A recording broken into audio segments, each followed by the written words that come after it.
আসসালামু আলাইকুম, welcome to another episode. আজকে আমরা জানবো পুয়ার চার্লিজ অ্যালমানাক এই বইটি সম্পর্কে, যেটি চার্লি মাঙ্গারের একটি বই। আসলে এটি একটা বই নয়, উনি যখন যেখানে ভাষণ দিতেন, কথাবার্তা বলতেন, কারো উদ্দেশ্যে কোনো প্রশ্ন, কোনো মিটিং, কোনো ইন্টারভিউ, এগুলো বা কোনো পত্রিকার লেখা, এই সবগুলো মিলিয়ে একটি বই। তো এটা আমাদেরকে কী শেখাবে, আমরা সে দিকে আলোচনা করব। এটা স্পেশালি যারা চার্লি মাঙ্গারকে চিনেন, যারা ইনভেস্ট করেন ঢাকা স্টক এক্সচেঞ্জে অথবা অন্য যে কোনো বিদেশি স্টক এক্সচেঞ্জে, এটা শুধুমাত্র তাদের জন্যই কাজে লাগবে, অথবা যারা ইনভেস্টিং নিয়ে আগ্রহী তাদের জন্যও কাজে লাগবে। চার্লি মাঙ্গারের বুদ্ধির জালিকা এটি কোনো সাধারণ বই নয়, এটি হলো একটা সফলতার ল্যাটিস ওয়ার্ক বা জালিকা। চার্লি মাঙ্গার ওয়ারেন বাফেটের দীর্ঘদিনের ব্যবসায়িক অংশীদার এবং বার্কশায়ার হ্যাথওয়ের ভাইস চেয়ারম্যান। এই বইয়ে শিখিয়েছেন কীভাবে পৃথিবীটাকে সংকীর্ণভাবে না ভেবে, না দেখে বিশদভাবে দেখতে হয়। 10টি প্রধান স্তম্ভের মাধ্যমে তিনি ব্যক্তিগত উন্নয়ন, বিনিয়োগ, সিদ্ধান্ত গ্রহণের এমন একটি কাঠামো উপস্থাপন করেছেন যা আপনাদের অন্যদের চেয়ে হাজার গুণে এগিয়ে রাখবে। ব্যক্তিগত উন্নয়ন, বিনিয়োগ দর্শন ও সিদ্ধান্ত গ্রহণ, এই তিনটি মূল বা প্রধান স্তম্ভ আমরা এখান থেকেও শিখতে পারবো।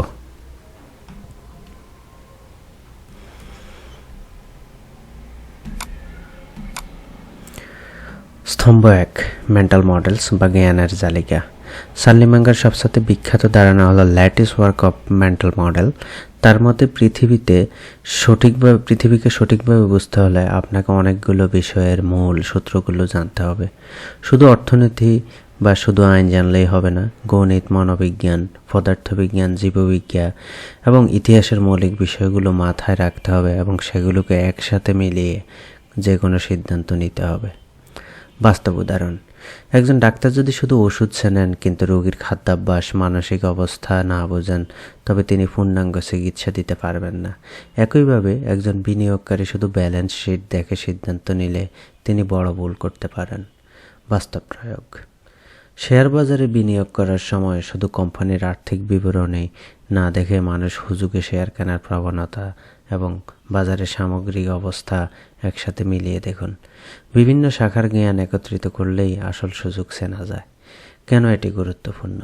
একটি মাত্র দৃষ্টিকোণ থেকে সমস্যা দেখলে আপনি মানুষটি যে হাতুড়ি আছে সব কিছুকেই ফেরেক মনে করবেন, এই ভুলে পড়বেন। বহু বিষয়ক জ্ঞান আপনাকে বাস্তবতার কাছাকাছি পৌঁছায় এবং ভুল সিদ্ধান্তের সম্ভাবনা কমায়। স্তম্ভ 2, ইনভার্সন, উল্টো চিন্তার শক্তি। চার্লি মাঙ্গারের এই ইনভার্সন চিন্তা হচ্ছে যে কোনো কিছু আপনি যখন খুঁজবেন তখন তার অপোজিটটাও খুঁজবেন। যেমন চার্লি মাঙ্গারের জীবনের মূল মন্ত্র ছিল ইনভার্ট, অলওয়েজ ইনভার্ট, অর্থাৎ সফল হওয়ার উপায় খোঁজার চেয়ে ব্যর্থ হওয়ার কারণগুলো খুঁজে বের করা বেশি কার্যকর।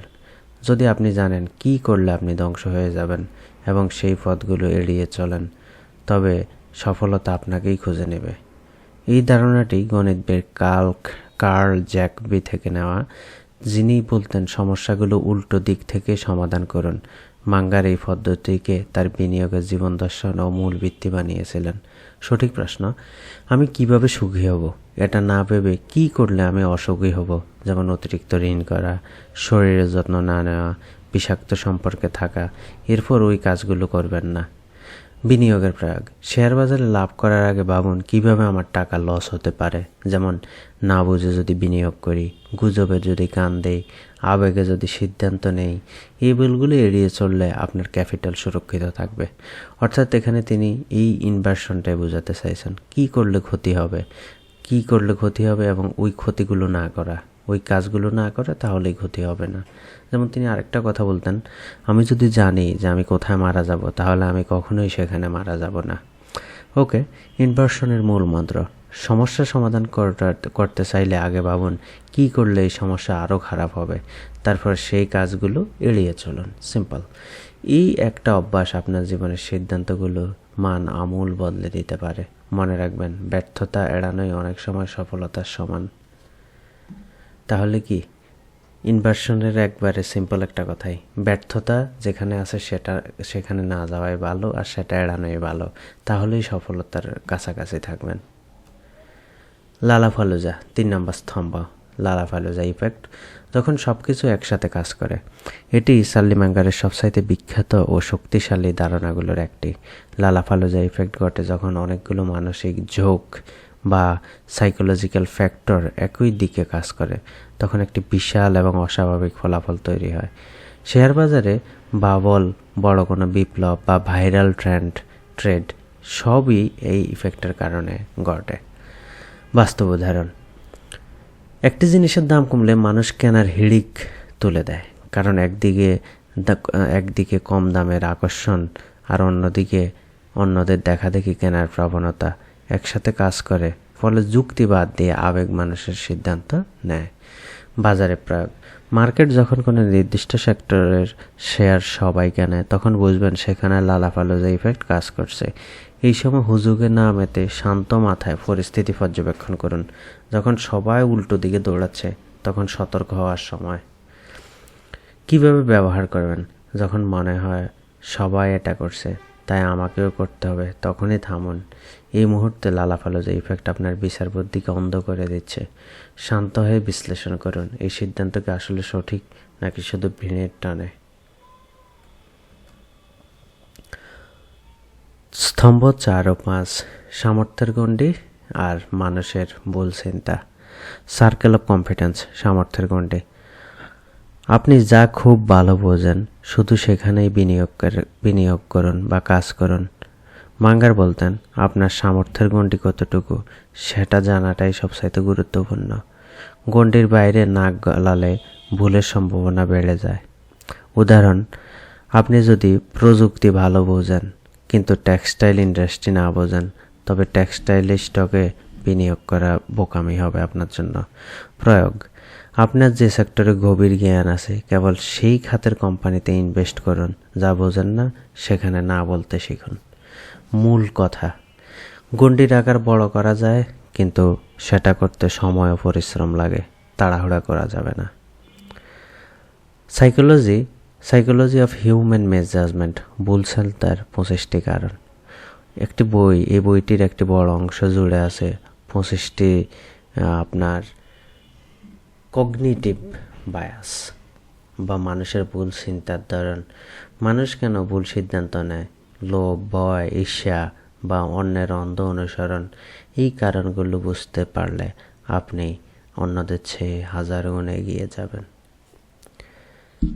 দর্শক, আমি 25টি কারণ নিয়ে তেমন হয়তো বলবো না, হয়তো কয়েকটা কারণ বলবো। যদি আপনার 25টি কারণ জানতে হয় তাহলে আপনি গুগল করতে পারেন, ওখানে আপনি জানতে পারবেন।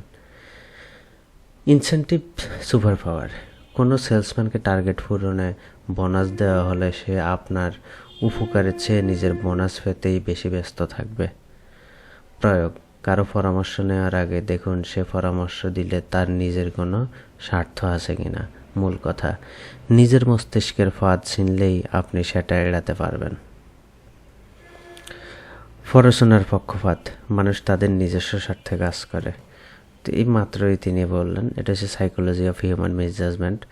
যখন আপনাকে কেউ কোনো ধরনের পড়াশোনা বা বুদ্ধি দিতে আসবে, তখন আপনি দেখবেন তার কোনো স্বার্থ আছে কিনা ওখানে। যদি তার স্বার্থ থাকে তাহলে ওটাকে এড়িয়ে চলতে হবে, আর যদি তার স্বার্থ না থাকে তাহলে দেখতে হবে যে অ্যাকচুয়ালি কী করতেছে। নিজে বুঝে শুনে তারপরে ইনভেস্টমেন্ট অথবা any type of decision make করতে হবে। সামাজিক প্রমাণ, ভিড়কে অন্ধভাবে অনুসরণ করা, এটা হচ্ছে ওনার 25টা কারণের তার একটি কারণ। সামাজিক প্রমাণ, ভিড়কে অন্ধভাবে অনুসরণ করা যাবে না। সবাই যখন কিনবে, তখন আপনি চুপ থাকবেন এবং দেখবেন। যদি অ্যানালাইসিস করে দেখেন যে না এটা কেনা যায়, তাহলে কিনবেন, আদারওয়াইজ কেনা যাবে না। কারণ সবাই যেটা করে তখন ওইটা করা যাবে না, এটা হচ্ছে ওনাদের নিয়ম। ওনারা এখানে একটা কথা বলতেন, যখন দেখবেন সবাই ক্রয় করে তখন আপনি চুপ থাকেন, আর যেখানে সবাই ভয় পেয়ে আর কিনতেছে না তখন আপনি দেখেন ওখানে কেনা যায় কি যায় না। ক্ষতি পরিহার, হারানোর ভয় লাভের আনন্দের চেয়ে বেশি শক্তিশালী। নিশ্চিতকরণ পক্ষপাত, শুধুমাত্র বিদ্যমান বিশ্বাস নিশ্চিত করে এমন জিনিস দেখা। কর্তৃত্বের পক্ষপাত, কর্তৃপক্ষীয় ব্যক্তিদের অন্ধভাবে বিশ্বাস করা যায় না। এটা হচ্ছে আপনার অন্যদের কথায় আপনি যখন ডিসিশন মেক করেন ওইটা বোঝাতে চাইছিল। স্তম্ভ 6 ও 7, ধৈর্য ও সততা। দীর্ঘমেয়াদে সাফল্যের চাবিকাঠি অলস হয়ে বসে থাকা। The art of sitting on your hands, সবসময় অ্যাকশন থাকতে হবে এমন নয়, সঠিক সুযোগের জন্য অপেক্ষা করাই আসল দক্ষতা। একজন দক্ষ শিকারী সারাদিন গুলি না করে ছুঁড়ে চুপচাপ অপেক্ষা করে কখন বড় শিকার সামনে আসে। শেয়ার বাজারে প্রতিদিন কেনাবেচা না করে 2-3 বছর অপেক্ষা করেন একদম দারুণ কোনো সুযোগের জন্য। যখন সেই সুযোগ আসবে তখন বড় ইনভেস্ট করুন। মাঙ্গার ও বাফেট বছরের পর বছর অপেক্ষা করেন, তারপর একসাথে বড় বাজি ধরেন। তবে আমি এখানে অনুরোধ করব, বাজারের নিয়ম অনুযায়ী এটা ভিন্ন হতে পারে। আপনি সামান্য কিছু ট্রেড করে শিখতেও পারেন, কিন্তু ছোটো অ্যামাউন্ট, যেন আপনার সব কিছুই না চলে যায়, বা আপনার সামান্য কিছু যাতে না চলে যায়, বরং সামান্যের চেয়ে কম। সততা ও বিশ্বাসযোগ্যতা, ইথিক্স অ্যান্ড ইন্টিগ্রিটি। ব্যবসায় সফল হতে হলে সৎ হতে হবে, কারণ বিশ্বাসযোগ্যতা হলো দীর্ঘমেয়াদী সম্পদ। মাঙ্গার বলতেন, সবসময় এমনভাবে কাজ করো যেন পরদিন তোমার কাজটির খবরের কাগজের প্রথম পাতায় ছাপা হলেও তুমি লজ্জিত না হও। আপনার প্রফেশনাল জীবনের সবসময় সত্য তথ্য দিন। ভিউ বা স্বল্পমেয়াদী লাভের জন্য ভুল তথ্য দিলে বিশ্বাসযোগ্যতা হারাবেন, আর একবার হারানো বিশ্বাস ফিরে পাওয়া কঠিন। ওই যে একটা কথা বলছিল ওনারা, যে কোনো একটা সম্মান জোগাতে আপনার হয়তো 10 বছর লাগবে, 20 বছর লাগবে, কিন্তু ওই সম্মানটা খোয়াতে আপনার হয়তো 5 মিনিট লাগবে। তো এমন কিছু করবেন না যেন পরদিন পত্রিকায় ওই জিনিসটা ছাপালে আপনি লজ্জিত হবেন। মনে রাখবেন, স্বল্পমেয়াদী লাভের চেয়ে দীর্ঘমেয়াদী খ্যাতি ও বিশ্বাসযোগ্যতা অনেক বেশি মূল্যবান। চার্লি মাঙ্গার 80 বছরের বেশি সময় ধরে এই নীতি মেনে চলেছেন, এবং সেটা তার সাফল্যের গোপন সূত্র। বলে রাখি দর্শক, হয়তো একটা সময় বা যত আর্জেন্ট সম্ভব হবে ইনভেস্টমেন্টের উপর কিছু ভিডিও তৈরি করতে পারি, যেমন ইন্ট্রিনসিক ভ্যালু তৈরি করা বা ডিসিশন মেক করার আগে কী কী স্টেপগুলো নেওয়া, যা চার্লি মাঙ্গার ও ওয়ারেন বাফেট নিতেন। ওনাদের আরও কিছু ভিডিও আছে যেগুলোতে ওনারা 15টা চেকলিস্ট ক্রয় বিক্রয়ের জন্য চেক করতেন, ওগুলা দেখে নিতে পারেন আপনি। তারপর স্তম্ভ 8, 2 ফ্যাক্টর অ্যানালাইসিস, 2 পথের চিন্তা। 2টি ট্র্যাক কি? কোনো সিদ্ধান্ত নেওয়ার সময় 2ভাবে ভাবুন। লজিক্যাল ট্র্যাক, তথ্য যুক্তি কী বলছে, সংখ্যা ডেটা বিশ্লেষণ কী ইঙ্গিত করছে। 2 ইমোশনাল ট্র্যাক, আপনার অবচেতন মন আপনাকে কিভাবে ধোঁকা দিচ্ছে, ভয় নাকি লোভ নাকি আবেগ, কী সিদ্ধান্তকে প্রভাবিত করছে। 2 ট্র্যাক আলাদাভাবে বিশ্লেষণ করলে ভুলের সম্ভাবনা কমে যায়। অর্থাৎ যখন আমরা কোনো একটা শেয়ার কিনব অথবা যে কোনো ডিসিশন তৈরি করব, ওখানে ইনফরমেশন কী বলতেছে, লজিক কী বলতেছে, ওখানে সংখ্যাটা কি, পজিটিভ নেগেটিভ, ডেটাটা কি, একাধিক, ওগুলা কি পজিটিভ নেগেটিভ, ওগুলোর সামেশনটা কি, তারপরে ওগুলি বিশ্লেষণ করে কি পাওয়া যাচ্ছে।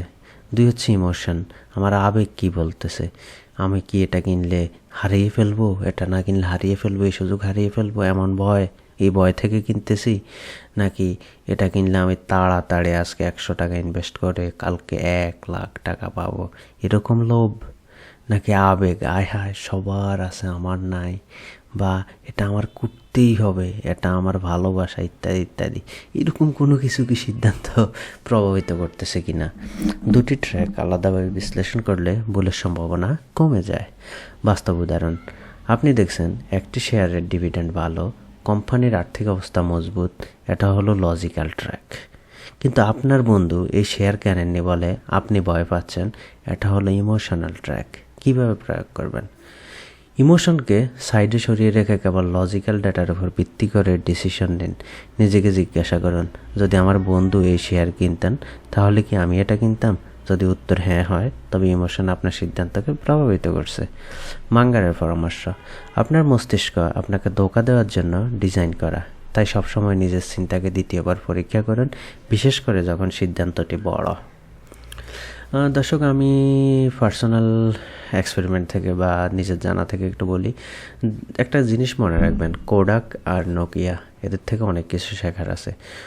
কোডাক এবং নোকিয়া যখন টপ বা ওরা যখন একবারে ধসে পড়ে তার 5 বছর আগে যদি ওদের শেয়ার কিনতে কেউ বলতো আমাকে যদি বলতো যে আপনাকে 1 লাখ টাকা দিলাম বা 100 কোটি টাকা দিলাম, আপনি কত টাকা নোকিয়ার কোডাকে ইনভেস্ট করবেন, আমি হলে কী করতাম, 50% নোকিয়া 50% কোডাকে ইউজ করতাম, সিম্পল ইনভেস্ট করতাম। কারণ কে জানে কোডাক 5 বছর পরে ধ্বংস হয়ে যাবে, এত শক্তিশালী একটা বিজনেস। অন্যদিকে নোকিয়া কিভাবে, কে বিশ্বাস করতো যে এই নোকিয়ার আজকের এই হাল হবে। তো আসলে এই ক্ষেত্রে আমি বলবো আসলে 2 ফ্যাক্টর অ্যানালাইসিস বা যত হাজার অ্যানালাইসিস হোক, আবেগ হোক, লজিক্যাল ট্র্যাক হোক, অনেক সময় এগুলো কাজ করবে না। তো এই ক্ষেত্রে আমি বলি, যেমন আমি আমার ইনভেস্টমেন্টটাকে অন্তত ডাইভার্সিফাই করব, 10টা সেক্টরে ইনভেস্ট করব বা আরও সেক্টরে ইনভেস্ট করব। এবার ও সেক্টরে কারা লাস্ট 15 বছর ধরে বা 10 বছর ধরে মিনিমাম ডিভিডেন্ড পে করে, ইপিএসের কতটুকু তারা পে করে, এটা আমার দেখতে হবে। আর ওই না আমার ইনভেস্টমেন্টের উপর কত পার্সেন্ট, এগুলো দেখতে হবে। তখন আমার কি হবে, যেমন আমি যদি 5টা ব্যাংক ইন্ডাস্ট্রির 5টা ব্যাংকে ইনভেস্ট করি, সিমেন্ট কোম্পানিতে 2টা সিমেন্ট কোম্পানিতে ইনভেস্ট করি, ফার্মা কোম্পানিতে 3-4টা ফার্মা কোম্পানিতে ইনভেস্ট করি একাধিক, তারপরে আমি যদি এমএনসি কোম্পানিগুলোতে 2-3টা ইনভেস্ট করি, এরকম যদি ইন্স্যুরেন্স কোম্পানির 2-1টা ইনভেস্ট করি, তারপরে ফুয়েল অ্যান্ড পাওয়ার কোম্পানিতে ইনভেস্ট করি, তাহলে কি হবে, আমি এক জায়গায় ধ্বংস হয়ে যাব না। একটা কোম্পানি, কথার কথা একটা স্ট্রং টেকনোলজিক্যাল কোম্পানি আমরা তখন ইনভেস্ট করলাম, নোকিয়া এবং কোডাক 2টাতেই। কথার কথা আমার 10 টাকা 2 টাকায় 2 কোম্পানিতে ইনভেস্ট করলাম, তাহলে যখন আমি হেরে যাব অনলি 2 টাকা হারবো, বাকি 8 টাকা কিন্তু আমার সেফে থাকবে। কারণ 10টা কোম্পানি একসাথেই নষ্ট হয়ে যাবে না। 10টা কোম্পানিতে 1টা হতে পারে, 2টা হতে পারে, 3টা হতে পারে, কিন্তু 10টার 8টা কখনো হয় না। আর যদি 8টা হয় তাহলে মনে করবেন আপনার দ্বারা এই ব্যবসা বা ইনভেস্টমেন্ট একদম বোকার, মানে আপনার এটা না করাই উত্তম। ওকে, দেন স্তম্ভ 9, সারা জীবন শেখার মানসিকতা, লার্নিং মেশিন। সাল্লিমাঙ্গার নিজেকে একটি লার্নিং মেশিন মনে করতেন। তার বিশ্বাস ছিল আপনি যত বেশি জানবেন আপনার সিদ্ধান্ত তত নিখুঁত হবে। তিনি বলতেন, আমি আমার জীবনে এমন কোনো বুদ্ধিমান মানুষ দেখিনি যে সব সময় পড়ে না। মাঙ্গার ও বাফেট সারাদিনের বেশিরভাগ সময় শুধু বই পড়তেন, এটাই তাদের সাফল্যের মূল চাবিকাঠি। 80+ বছরের অভ্যাস ছিল এই বইয়ের পড়া, প্লাস 500 পৃষ্ঠা প্রতিদিন পড়তেন। সাল্লিমাঙ্গার 80 বছরের বেশি সময় ধরে প্রতিদিন পড়ার অভ্যাস বজায় রেখেছেন। বাফেট ও মাঙ্গার প্রতিদিন গড়ে 500 পৃষ্ঠা পড়তেন। সংবাদ, রিপোর্ট, বই সব মিলিয়ে 500 পৃষ্ঠা পড়তেন। কগনিটিভ বায়াস, মাঙ্গার 25টি মানুষের ভুল চিন্তার ধারণ চিহ্নিত করছেন, জানলে ভুল কমবে। 100% আপডেট থাকা, ডারউইনের সার্ভাইভাল অফ দ্য ফিটেস্ট তত্ত্বে টিকে থাকতে হলে প্রতিদিন আপডেট হতে হবে। আপনার জন্য অ্যাকশন প্ল্যান, প্রতিদিন অন্তত 30 মিনিট পড়ার অভ্যাস গড়ুন, বই, আর্টিকেল, রিপোর্ট, যে কোনো জ্ঞানবর্ধক উপাদান। এই অভ্যাসটি 5 বছর আপনাকে অন্যদের চেয়ে অনেক এগিয়ে নিয়ে যাবে, আসলে সত্যি অনেক এগিয়ে নিয়ে যায়। স্তম্ভ 10, মার্জিন অফ সেফটি, নিরাপত্তার গ্যাপ। এটা অনেক ইম্পর্ট্যান্ট একটা স্তম্ভ, পিলার। কারণ মার্জিন অফ সেফটি কি, ভুল হওয়ার সম্ভাবনা রেখে সবসময় ব্যাকআপ প্ল্যান রাখুন। এটি প্রকৌশল থেকে নেওয়া একটি ধারণা। একটি সেতু যদি 10 টন ওজন সহ্য করতে পারে তবে তাতে 60 টনই চালানো হয়। এই 3 টনের গ্যাপটাই হলো margin of safety. Just imagine, ভুল হওয়ার সম্ভাবনা রেখে সবসময় ব্যাকআপ প্ল্যান রাখুন। এটি প্রকৌশল থেকে নেওয়া একটি ধারণা। একটি সেতু যদি 10 টন ওজন সহ্য করতে পারে তবে তাতে 60 টনই চালানো হয়। এই 3 টনের গ্যাপটা হলো মার্জিন অফ সেফটি। একটু আগে আপনাকে বলছিলাম, যদি আপনার কাছে 10 টাকা থাকে আপনি 10টা কোম্পানিতে ইনভেস্ট করুন, ভালো দেখে যারা 10 বছর ডিভিডেন্ড দেয়, লাভে আছে, কখনো লসে নাই, এরকম 10টা জায়গায় ইনভেস্ট করুন যাদের শেয়ারটা আপনি সঠিক দামে কিনতে পারেন ইন্ট্রিনসিক ভ্যালু অনুসারে। তাহলে ওখানে কি হবে, 10 টন মানে 10টা জায়গা থেকে বড় যে 3টা গ্যাপ মানে আচ্ছা মার্জিন অফ সেফটি একটু পরে আসি, 3টা ধ্বংস হবে, 60টা তো টিকে থাকবে। এখানে হচ্ছে একই কথা, আপনি এই যে একটু আগে বললাম ইন্ট্রিনসিক ভ্যালু অনুসারে একটা ভ্যালুয়েশন করে কিনেন। যেমন আপনার এখন স্কয়ার ফার্মার রাইট নাও শেয়ারের দাম হয়তো 200 টাকা বা 210 টাকা। এখন আমি যদি পারি অন্তত 20% কমে 190 টাকায় কিনতে পারি বা এরকম একটা প্রাইসে, তাহলে এটাই হচ্ছে আমার মার্জিন অফ সেফটি। অথবা বর্তমানে বা এটার আরেকটা কাজ আছে, এটার আরেকটা দিক আছে, যেমন একটা ব্যাংক, ওর শেয়ার যেমন সিটি ব্যাংক, ওর শেয়ার সর্বনিম্ন হচ্ছে 20 টাকা, সর্বোচ্চ হচ্ছে 30 টাকা। এখন আমি চেষ্টা করব 20-এর কাছাকাছি অঙ্কের কিনতে। যদি আমি 30-এর কাছাকাছি কিনি, যেমন 30 টাকায় কিনি, তাহলে এটা কখনো যদি 32 টাকা হয় তাহলে 2 টাকা বাড়বে। আর যদি এই 32-30 টাকার শেয়ার যদি কখনো 22 টাকা আবার লং টার্মের জন্য চলে আসে, তাহলে কিন্তু আমার 8 টাকাই লস। তো উনি এখানে যেটা বলতে চাইছে, এই যে লোয়েস্ট মার্কেটে আছে, কতদিন আছে, অ্যাভারেজ রেট কত, ওর পাশাপাশি চিন্তা ভাবনা করে একটা ইন্ট্রিনসিক ভ্যালু যে না এই শেয়ারটা সবসময় হয়তো 20-22 টাকা থাকবে বা 25 টাকা থাকতে পারে, আর সামান্য সময়ের জন্য এটা 30 টাকা থাকতে পারে, তাহলে আমার উচিত হবে কি 20-25 টাকার ভিতরে একটা জায়গায় কেনা। এটা হচ্ছে মার্জিন অফ সেফটি। আমি জাস্ট একটা উদাহরণ টানলাম, এটা ভিন্ন জায়গায় ভিন্ন হতে পারে। ওকে, বিনিয়োগ প্রয়োগ।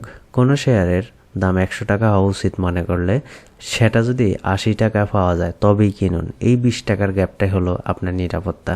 যদি আপনার বিশ্লেষণ ভুল থাকে তবুও ক্ষতি কম হবে, অ্যান্ড ইটস ট্রু।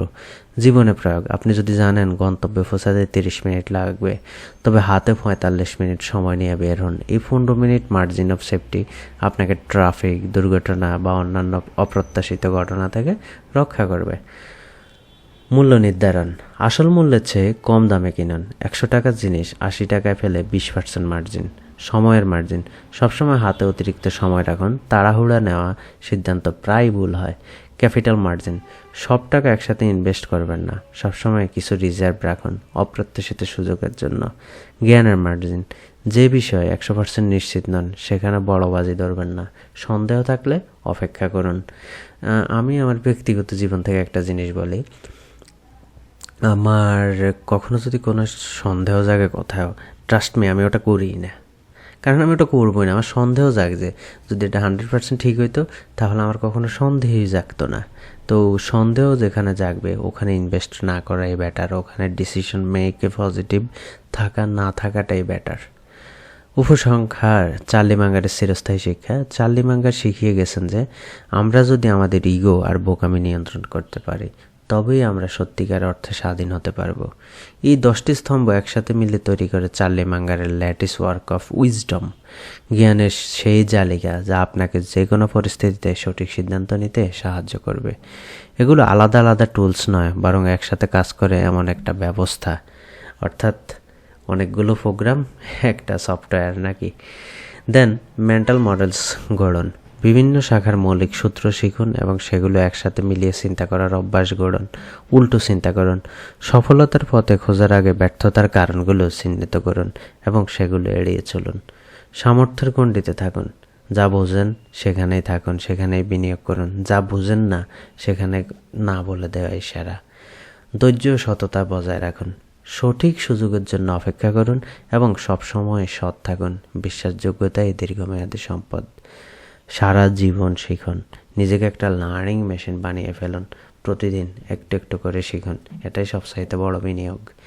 শেষ কথা, টাকা আয় করা খুব কঠিন কিছু নয় যদি আপনার চরিত্র শক্ত হয় এবং আপনি সঠিক সময়ে সঠিক সিদ্ধান্ত নেওয়ার ধৈর্য রাখেন। চার্লি মাঙ্গারের এই শিক্ষা মনে রাখুন এবং প্রতিদিনের সিদ্ধান্তে প্রয়োগ করুন।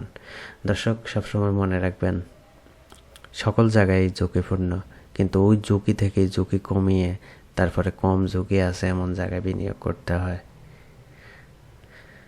Thank you very much for today's episode. কোনো ধরনের মন্তব্য বা কিছু থাকলে কমেন্ট করুন। যদি পছন্দ হয় পজিটিভ একটা কমেন্ট করুন। কি শিখতে পারলেন সে ব্যাপারে একটা কমেন্ট করতে পারেন। Thank you very much for your watching.